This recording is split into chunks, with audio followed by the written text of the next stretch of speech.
Good morning, and thank you for attending this webinar on the Integrated Post-Secondary Education Data System, or IPEDS.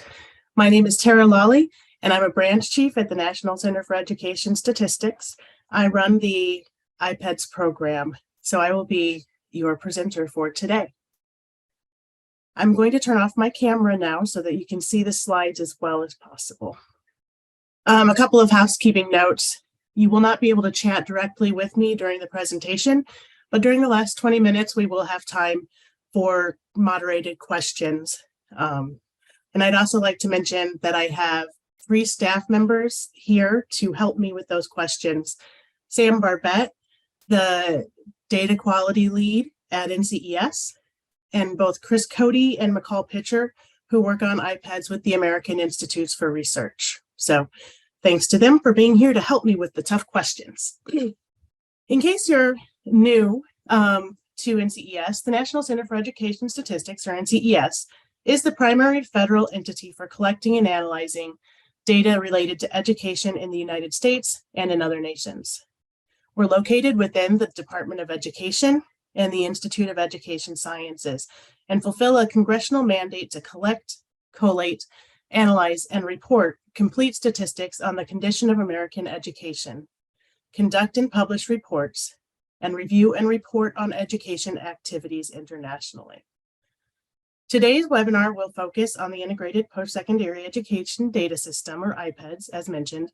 IPEDS is complemented by 3 other NCES programs: the National Post-Secondary Student Aid Study, or NPSAS, the Beginning Post-Secondary Students Longitudinal Study, or BPS, and Baccalaureate and Beyond, or B&B. The plan for today is to start with a quick overview of what is IPEDS. That'll be especially important for those of you who are newer to IPEDS, and we have a very broad group of people signed up for this webinar. So we will talk about the types of institutions that report to IPEDS, how we go about making changes to IPEDS, and the data that are collected in IPEDS. Once we are done with that, we will move on to a demonstration of using IPEDS, going through our website and tools, and we will focus on outcome measures, some of our recently released data, to demonstrate some of the capabilities of those tools. And then finally, we'll cover some different resources and help that you can go to in using IPEDS data. So to our first question, what is IPEDS? So IPEDS is an annual post-secondary data collection. It's conducted by NCES, and it collects the data that are needed to describe and analyze trends in post-secondary education in the United States. The data are stored and managed during each collection year. A collection year is the year in which the data are collected by NCES. So for example, right now, we are in the 2022-2023 data collection year. The data year is the year the data reflect, which may be prior to the collection year. For example, 12-month enrollment data collected in this 2022-23 collection do reflect a prior 12-month period of July 1st, 2021 through June 30th of 2022. So in this case, the collection year is 22-23, the data year is 21-22. Congress, federal agencies, state governments, education providers, professional associations, private businesses, media, students and parents, and many others do rely on IPEDS to obtain basic information on higher education institutions.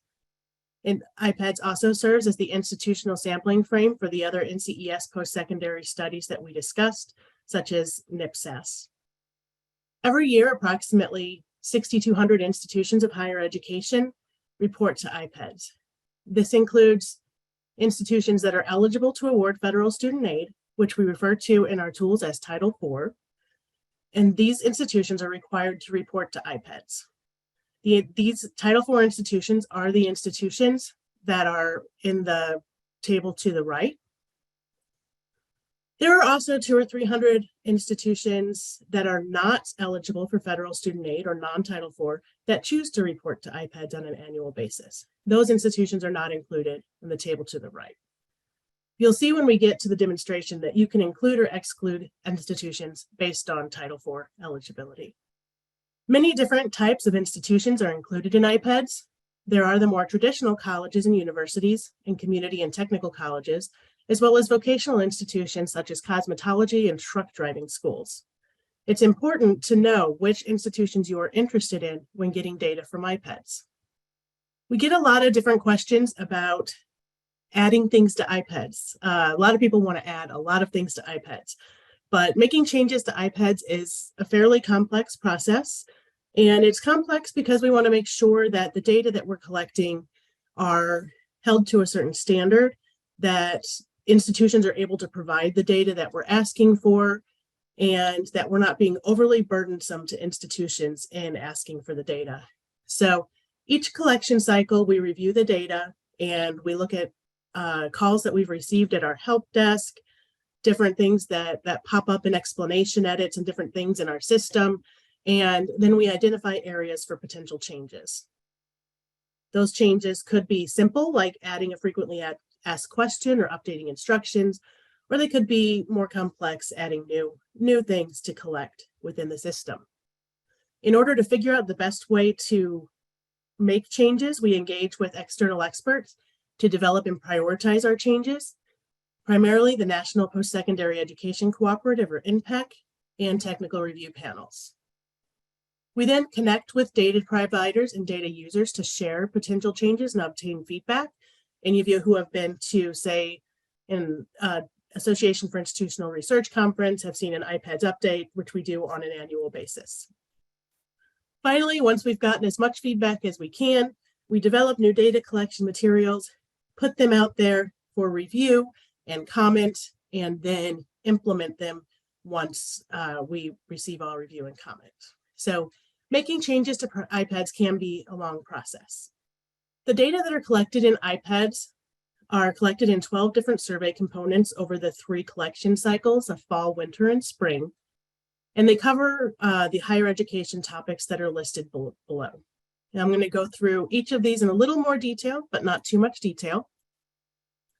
For enrollment, we have both fall and 12-month enrollment, and both of these surveys include the breakdowns that are listed on this page, with the noted exceptions of age and residence. Some of the collections and enrollment only occur in alternating years. In even years of fall enrollment, NCES collects information on residents, and in odd years, NCES collects information on age categories. Enrollment is important in setting up cohorts in different survey components throughout IPEDS, so it's really a great starting point for understanding IPEDS data. We also collect a lot of information on different institutional characteristics and resources, including academic libraries, human resources, finance, and then other institutional characteristics, including directory information, student opportunities, and level and control of institution. For admissions, we collect whether or not an institution is an open admission institution or not, what considerations institutions use to determine admits, acceptance rates, admission yields, and SAT and ACT scores when those scores are either required or optional. We also collect degrees and certificates conferred. So we collect completions by field of study, award level, going from certificates up through doctoral degrees, recipient race and ethnicity, and gender. We also get completers. So a completion is just any certificate or degree that is received in a given 12-month period. A completer is an individual who receives an award, and that can be less than the number of completions because you could complete more than one award within a year. So we also collect those completers by race, ethnicity, gender, and age. Finally, we also collect whether programs are offered via distance education. The data we collect on institutional prices and student financial aid is on the page. We get the cost of attendance. This is for full-time, first-time students only. So there may be differences in different years, but that's what we're required to collect for cost of attendance. And then we also get full and part-time charges for undergraduate and graduate students as a whole. In student financial aid, we have a net price calculation. We get amounts of aid for undergraduate students and for full-time, first-time undergraduate students. And then finally, we get some limited information on military education benefits. And student persistence and success, this is where we're going to spend most of our time today, is really talking about some of the different measures of student persistence and success. They cross multiple survey components at this time. And so one of them that maybe doesn't stand out as obvious is that there are persistence and success measures in our fall enrollment survey. And that looks at whether or not a first-time student that entered in the prior fall is still enrolled in the current fall. So for example, if I entered in fall of 2021, am I still enrolled in fall of 2022, or have I completed? Graduation rates is the student right to know graduation rate. That is the number of students entering as full-time first-time degree or certificate seeking students in a particular year, which is a cohort. And this is collected by race ethnicity. And I'm going to go through some of these things specifically, so I won't spend a lot more time on this slide. 200% graduation rates, which looks at graduation rates within 2 times the normal time to completion, and most recently, the addition of outcome measures. So now I'm going to go into some slides that really spell out the differences between GR, graduation rates 200 or GR 200, and outcome measures or OM.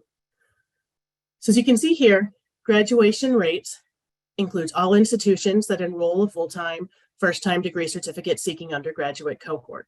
That can be, for many institutions, a very limited percentage of their students. GR 200 covers all institutions that enroll that same undergraduate cohort. It just extends the amount of time that they're followed.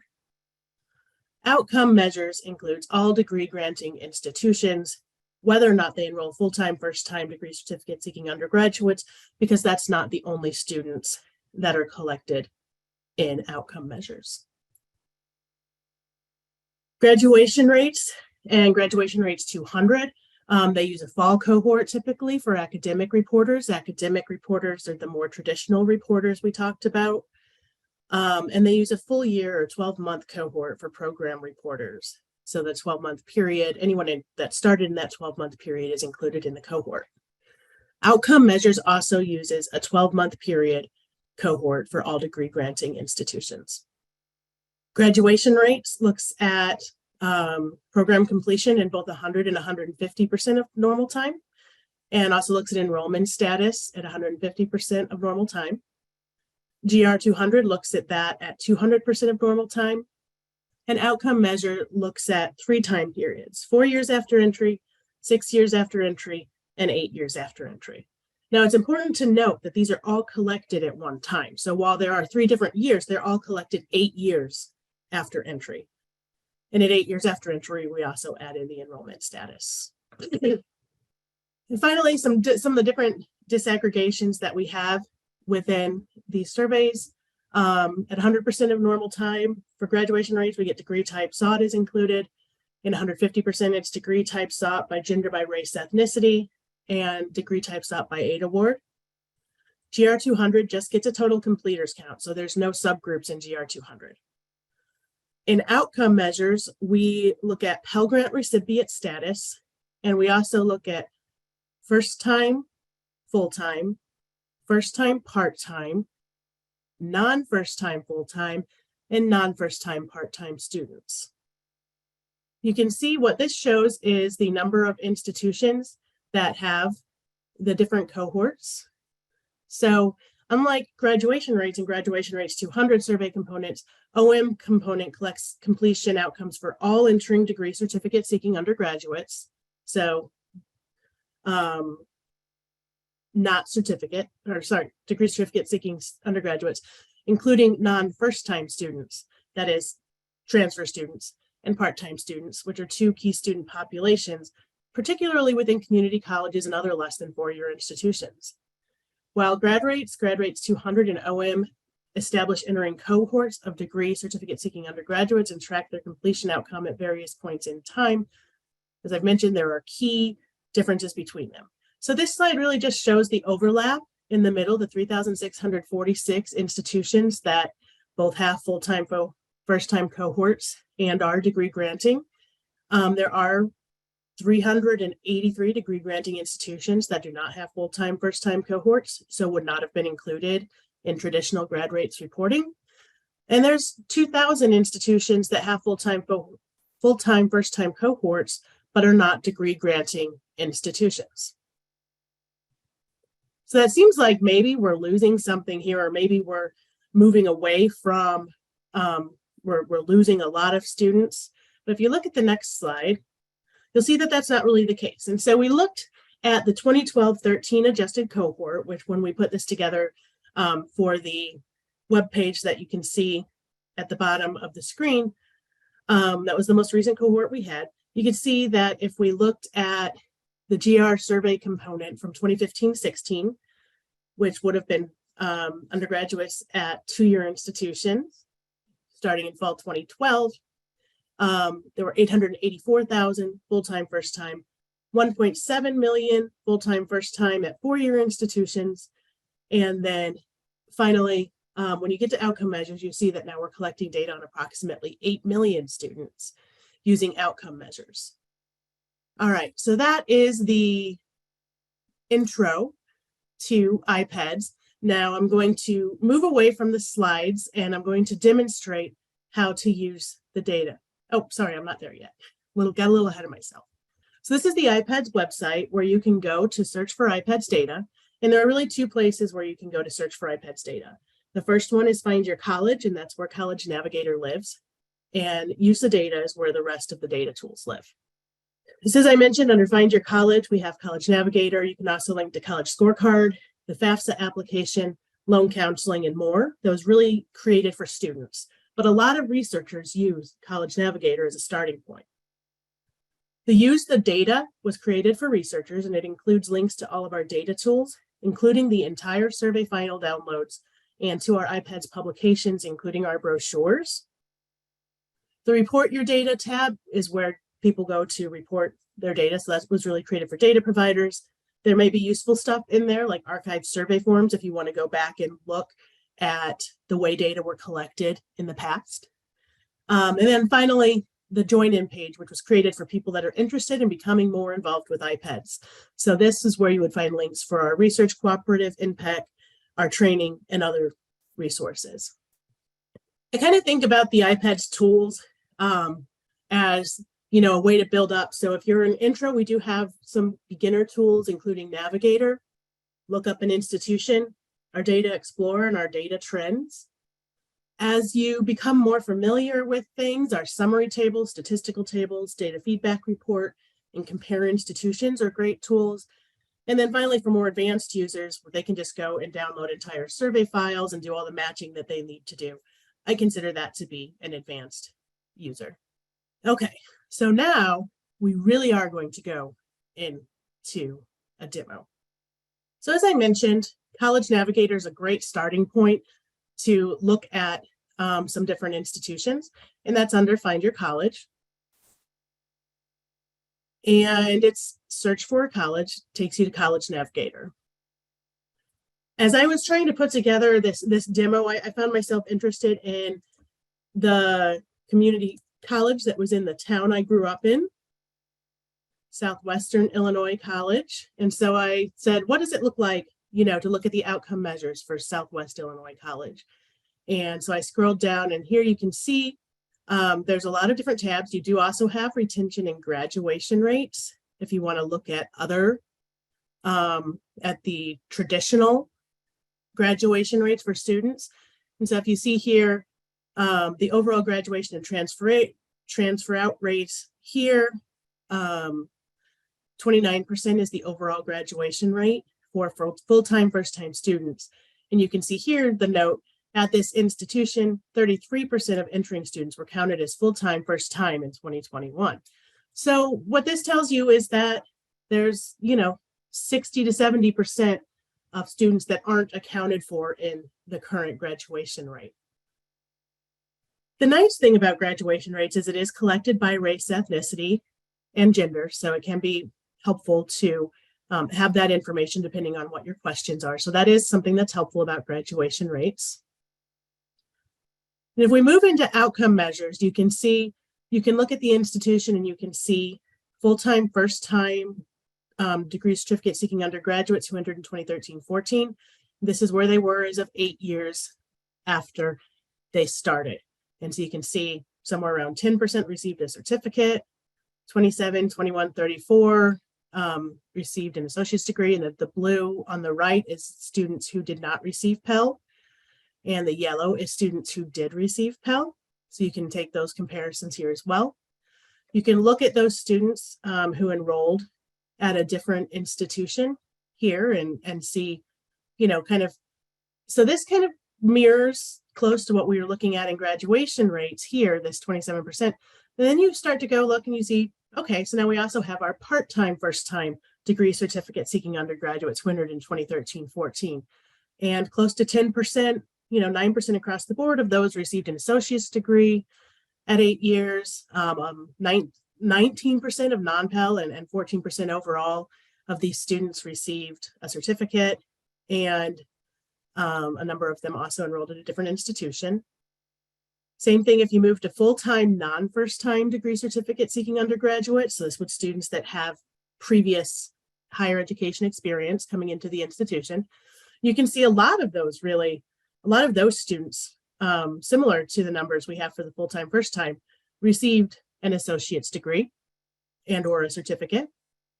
And then finally, probably the part-time, non-first-time students. These are the students that are, they're very similar to these part-time students, maybe a little better than those part-time students in where they are 8 years out. So that's College Navigator in a nutshell. There's a lot of information that you can look at very easily. You can look at one institution at a time, or if you wanted, you can add to favorites. And I'm just going to grab one other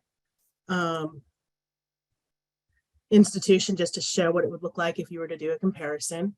So I'll also add Northern Virginia Community College, and I can compare these institutions. Well, I have to check them first. And then I'll get this, and outcome measures and graduation rates are both here. And you can compare up to 4 institutions at one time using College Navigator, and you can export this into Excel if you would prefer.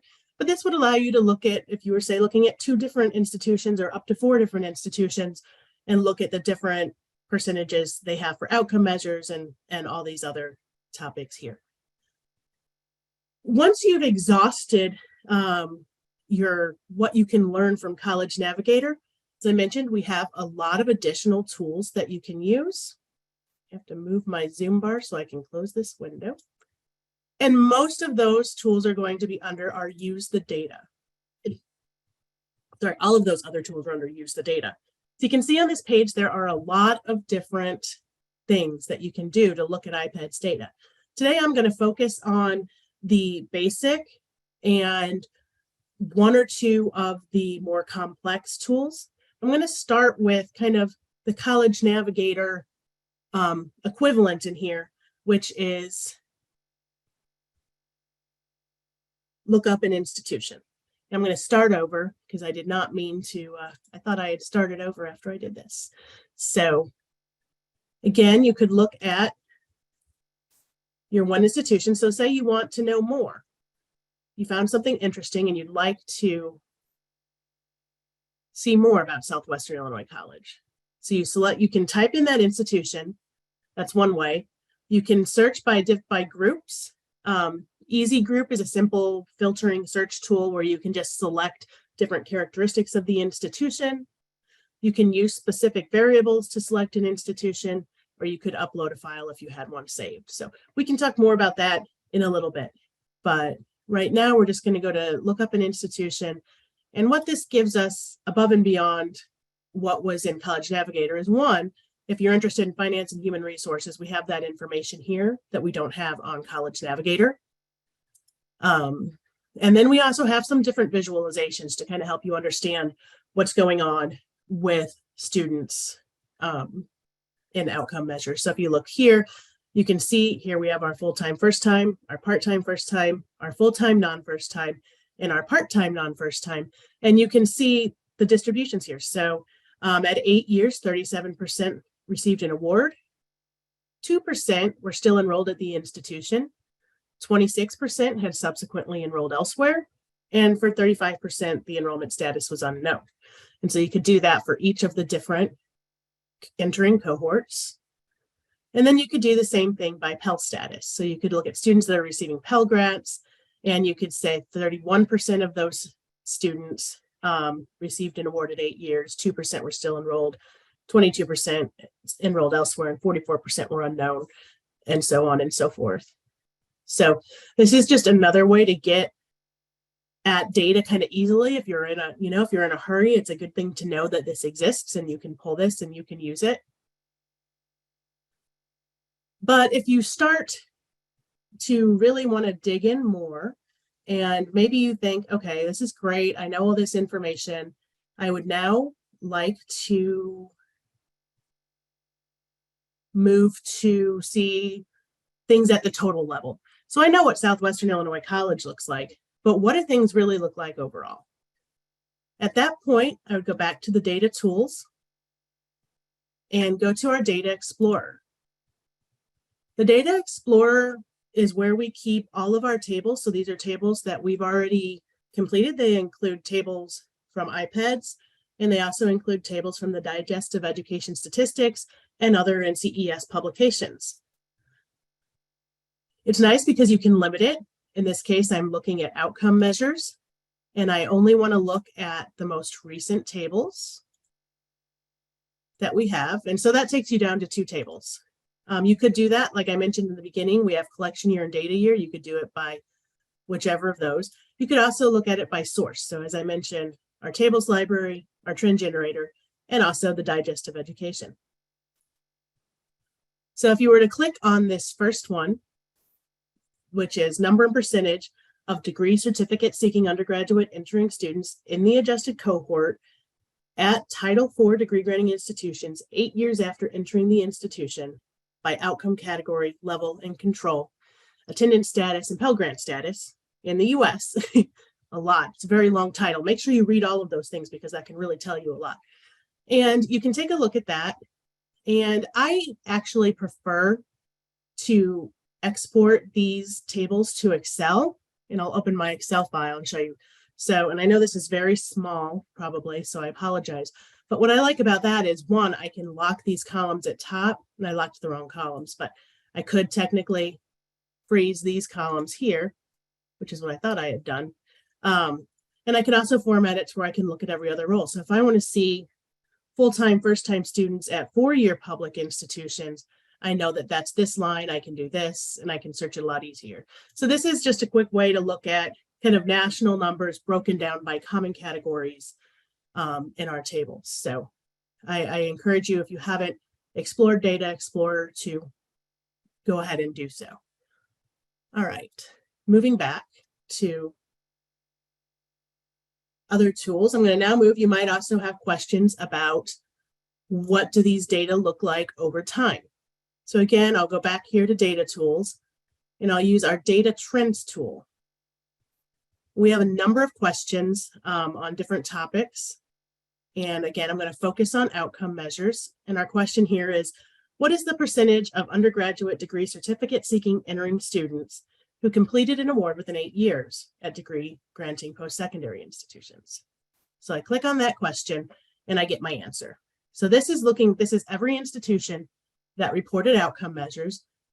So you can get a quick visual and you can say, okay, that looks like it's going up a little bit. You could look at the numbers and just kind of see, okay, so it looks like it's going up a little bit. That seems like good news. There are a lot of different things you could do. You could limit the results. In this case, you wouldn't want to limit by degree granting status because the survey itself is already limited by degree granting status. But you could, if you only wanted to look at it for, say, public institutions, you could apply that. We'll tell you how many institutions, and you'll see public institutions going up. Looks like private, not-for-profits, fairly stable, goes up a little bit. So you can take some quick looks at that. You can also, don't want to limit that, build a table if you wanted to. So if you're building a table, you could, for example, use some of those variables that you can also filter by, like level of institution. Now, you're not going to have the less than 2-year institutions here because it is a degree granting institutions only.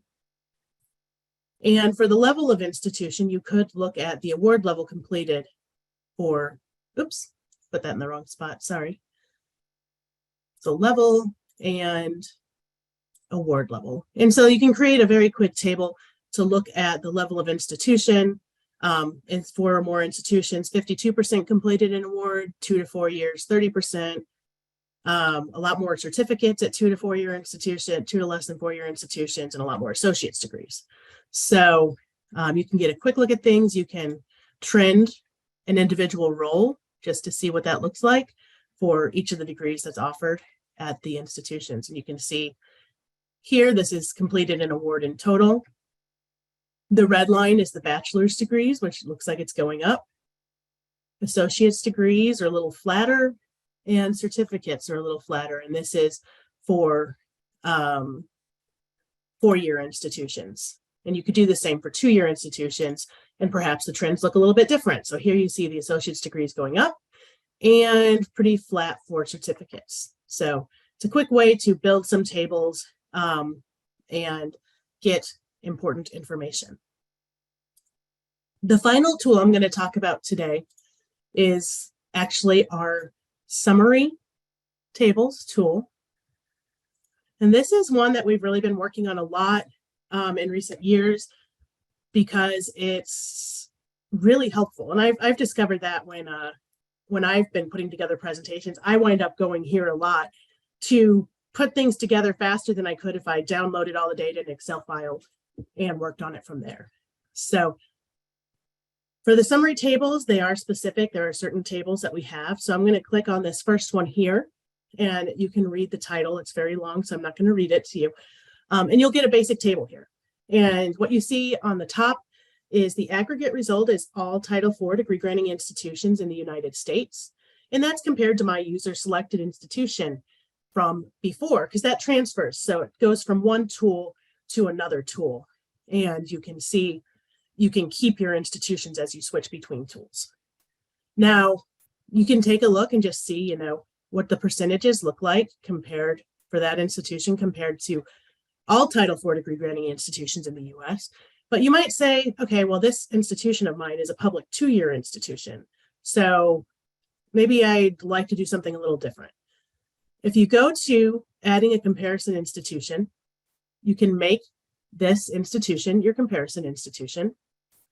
And then you can change your user selected institutions by going to add institutions. And I use Easy Group, and this is just like it would be in the other tools. And I'm going to just select public 2 years. And it's already highlighted for me because it's going to show you what your comparison institution is as a basis. And I'll apply that. And you can see here, there's 911 institutions that are being compared against, and you can start to take a look at what this college looks like compared to other colleges that are within the same sector. So that's a starting point here. I'm sorry. I have a bit of a cold that I'm getting over. You can also switch between percentages and numbers. So depending on what you're interested in, you might want to look at the numbers. You can also expand the table by Pell status. So you would be able to look at what the numbers look like for students who received Pell or didn't receive Pell. And you can also change the status date. So if you wanted to look at older years of data, you could look at older years of data there. And that's our summary tables tool. I find this to be very useful. I've used this to make a number of different presentations, and I hope that more people start to use it. It's kind of newer tool, just trying to get out the message that this is here, and it can be a really quick way to put something together.